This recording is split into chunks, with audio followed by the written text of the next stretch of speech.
दिल्ली का लाल किला, सम्राट अकबर का दरबार, अपने वैभव और न्यायप्रियता के लिए पूरे हिंदुस्तान में प्रसिद्ध था। अकबर की दूरदर्शिता और पराक्रम की चर्चा हर ओर थी, परंतु उनके दरबार को वास्तव में जगमगाता था बीरबल का तेज और बुद्धिमत्ता। बीरबल के चुटीले उत्तर, हाजिर जवाबी और गहरी समझ ने न केवल अकबर का विश्वास जीता था, बल्कि वे आम प्रजा के लिए भी न्याय और बुद्धि का प्रतीक बन गए थे।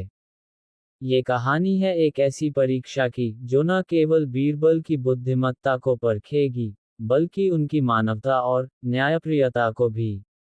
एक सुहानी सुबह थी। लाल किले का दीवान एक खास विशेष दरबार, राजकुमारों, अमीरों, विद्वानों और दरबारियों से भरा हुआ था।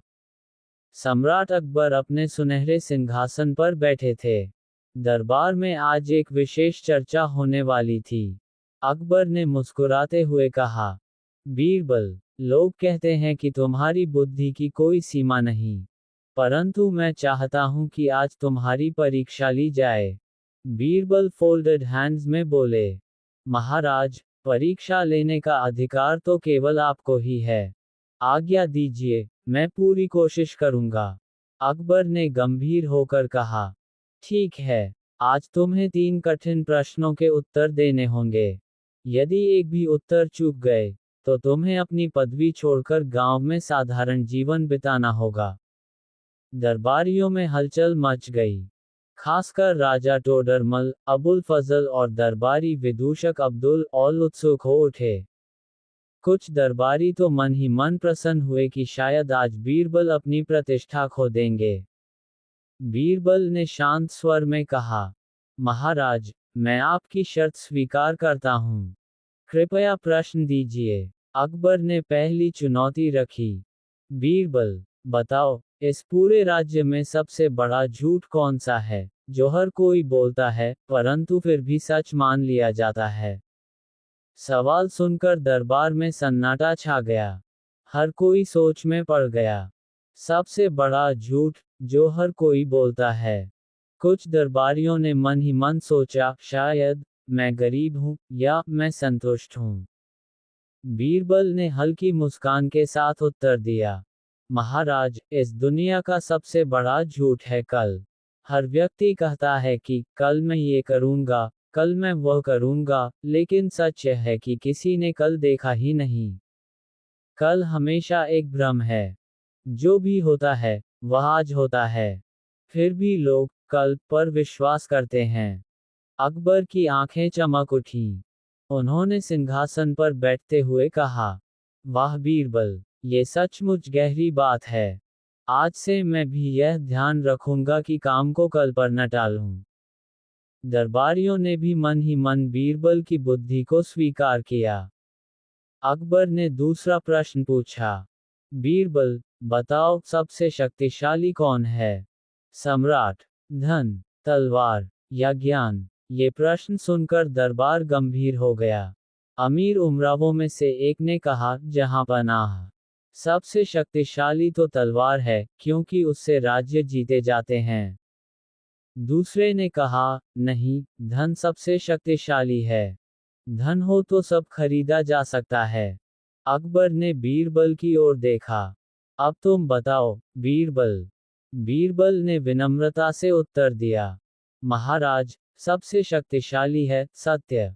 तलवार से राज्य जीता जा सकता है, धन से लोग खरीदे जा सकते हैं, परंतु सत्य वह शक्ति है जो 1000 तलवारों और लाखों धन से भी महान है। सत्य से ही साम्राज्य स्थिर रहता है।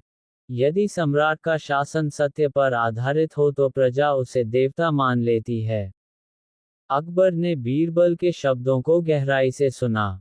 वे जानते थे कि उनका शासन भी न्याय और सत्य पर ही टिका है। अब तीसरा और अंतिम प्रश्न बाकी था। यही निर्णायक था। अकबर ने मुस्कुराकर कहा, बीरबल, बताओ, दुनिया में सबसे अनमोल वस्तु कौन सी है, जिसे न राजा खरीद सकता है, न गरीब बेच सकता है? पूरे दरबार में खामोशी छा गई। ये प्रश्न कठिन था। कई दरबारी सोचने लगे, क्या यह मोती है, हीरा, सोना या ज्ञान? बीरबल ने थोड़ी देर शांत रहकर कहा, महाराज, दुनिया की सबसे अनमोल वस्तु है समय। समय को कोई राजा अपनी दौलत से खरीद नहीं सकता, और कोई गरीब बेच नहीं सकता। एक क्षण बीत जाने के बाद वापस नहीं आता। समय ही सबसे बड़ा शिक्षक है, सबसे बड़ा न्यायाधीश है। यही जीवन का सबसे अनमोल धन है। अकबर खुशी से उठ खड़े हुए और बोले, शाबाश बीरबल, तुमने तीनों प्रश्नों के ऐसे उत्तर दिए हैं जो किसी विद्वान को भी चकित कर दें। सचमुच तुम्हारी बुद्धि बेमिसाल है। दरबार तालियों और वाह वाह से गूंज उठा। लेकिन कुछ दरबारी बीरबल की लोकप्रियता से ईर्ष्या करने लगे, खासकर एक दरबारी, ख्वाजा सरफराज। उसने सोचा, जब तक बीरबल दरबार में है, हम सब उनकी छाया में दबे रहेंगे। हमें इन्हें किसी तरह नीचा दिखाना होगा। सरफराज ने एक योजना बनाई। उसने दरबार में झूठा मुकदमा लाने का षड्यंत्र रचा। उसने एक व्यापारी को लालच दिया और कहा, तुम सम्राट के सामने शिकायत करो कि बीरबल ने तुम्हारा सोना हड़प लिया है। सबूत मैं दूंगा। व्यापारी लालच में आ गया। अगले दिन दरबार में मामला पेश हुआ। व्यापारी ने अकबर से कहा, जहांपनाह, बीरबल ने मुझसे 500 स्वर्ण मुद्राएं उधार ली थी, परंतु लौटा नहीं रहे। दरबार में हलचल मच गई। अकबर ने आश्चर्य से बीरबल की ओर देखा। बीरबल ने शांत स्वर में कहा, महाराज, ये झूठ है। मैंने कभी इनसे धन नहीं लिया।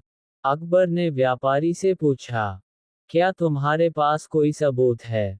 व्यापारी ने कहा, जी हाँ, मेरे पास लिखित प्रमाण है। और उसने एक कागज प्रस्तुत किया, जिस पर बीरबल की नकली मुहर लगी हुई थी। अकबर के चेहरे पर गंभीरता छा गई। अकबर ने कहा, बीरबल, यदि यह आरोप सच है, तो यह सम्राट के न्याय के विपरीत है। तुम्हें इसे सिद्ध करना होगा कि तुम निर्दोष हो।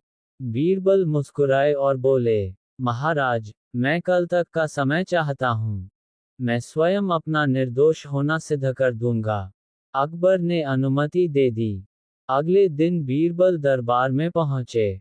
उन्होंने कहा, महाराज, इस व्यापारी से पूछिए कि उसने मुझे सोना किस समय, किस जगह और किस परिस्थिति में दिया था।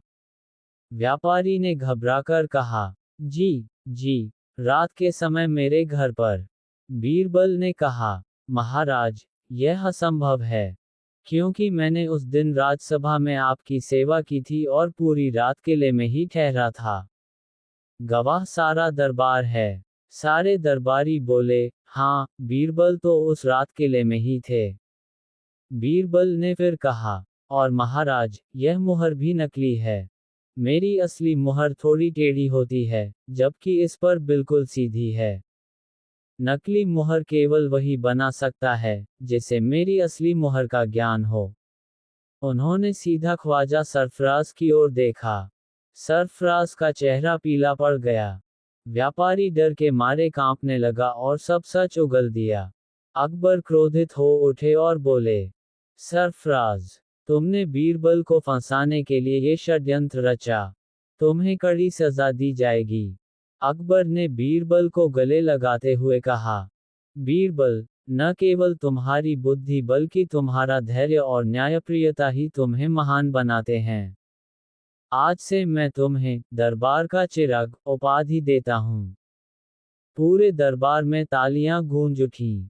बीरबल ने विनम्रता से कहा, महाराज, ये सब आपकी कृपा और विश्वास का ही परिणाम है। मेरा जीवन तो आपकी सेवा के लिए है। उस दिन के बाद बीरबल की प्रतिष्ठा और भी बढ़ गई। न केवल अकबर, बल्कि पूरा दरबार यह मान गया कि बीरबल की बुद्धि, सत्य और न्याय के आगे कोई षड्यंत्र टिक नहीं सकता। और इस तरह अकबर और बीरबल की यह अनोखी चुनौती सदियों तक लोगों को ये सिखाती रही कि सबसे बड़ा झूठ है कल, सबसे बड़ी शक्ति है सत्य, और सबसे अनमोल धन है समय।